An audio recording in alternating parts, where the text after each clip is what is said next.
Hey Cornerstone, thanks for joining us this week on The Connection.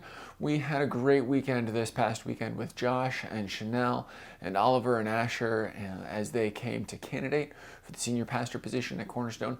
Huge thanks to all the people that got together to make that happen, specifically here thinking about the Pastoral Search Committee and the elders, and really to all of you who were a part of the weekend, whether it was the game night on Saturday or the lunch and the Q&A on Sunday.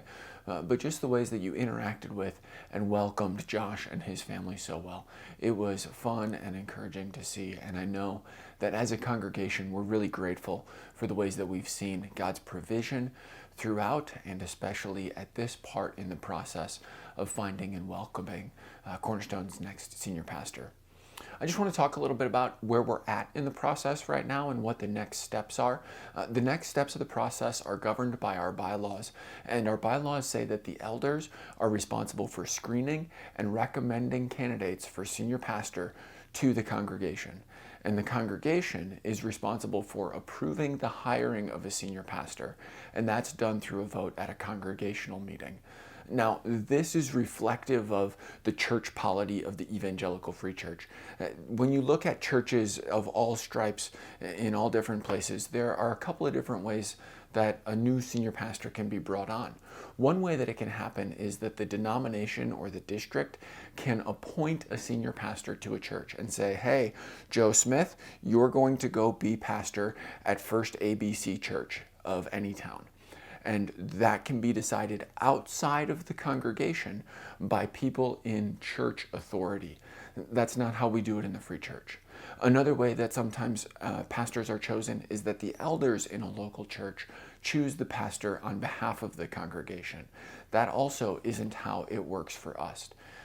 In our context, in a free church, the elders certainly have a role to play, as the bylaws talk about, and the district and the denomination, they come alongside and they help us and provide valuable resources. But ultimately, it's the congregation that approves who the senior pastor is. That's because the Free Church is a congregational association of churches. It's a group of churches who together have said that we believe that Christ is ultimately the head of the church, and he has equipped all of those who follow him with his Spirit. So because of that, we believe that the will of Christ for his church is best discerned through the collective understanding of the congregation. That's coming straight out of some of our Free Church material. So because of that, Cornerstone, as the members gather to vote this coming Sunday, the question is not, do I like Josh? The question is not, will Josh do what I want him to do at Cornerstone? Those aren't the questions that we're asking.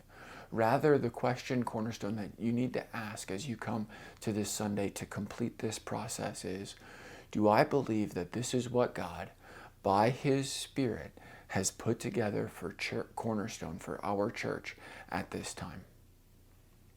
That's the question that the membership of Cornerstone is asking and answering this coming Sunday. And that's why the next step for Cornerstone in their search for their next senior pastor is for the congregation as a whole to affirm what the elders in the search committee have already done a lot of good, hard work on. So that's this Sunday, Cornerstone. We'll be meeting after service to vote to approve Josh Gregerson as next senior pastor, and we'll also be voting to approve Jim Brinker to begin to serve as an elder. Now I want to talk about the next step too after this Sunday's meeting. And that next step is something that many of you have been praying for at 3:33 in point 3 of our prayers. This last Sunday I talked about the first 2 points. We've been praying for the elders in the search committee that they'd have discernment and perseverance, and we've been praying for the candidate that he would be excited. And as a quick aside, I've got to tell you, how often in his communication with me and the elders, Josh has used the term excited.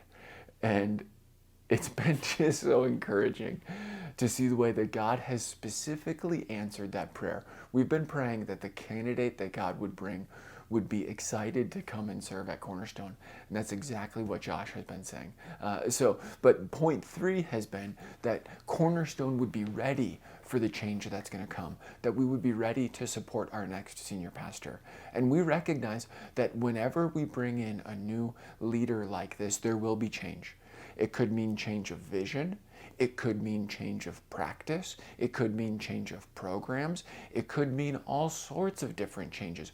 We don't know what it will change, but Cornerstone, we all recognize that it will bring change.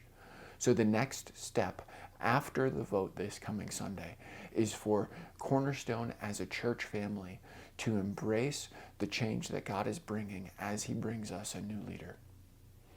In all of this, Cornerstone, as we've said all along, if you have questions, if you have concerns, if there's something you want to chat about or are wondering about before the vote this coming Sunday, please, right now, send an email or contact somebody that you know on the elders and the search committee. If you'd like to email the elders, you can email them at elders@ccblaine.org. If you'd like to email the search committee, you can email them at Cornerstone, P as in Paul, S as in Sam, C as in Charlie, Cornerstone PSC 2022@gmail.com. If there's anything else you want to chat about before Sunday, please, Cornerstone, reach out to somebody and make sure that you do that. Otherwise, thanks so much for joining us on The Connection this week, and we'll see you this Sunday.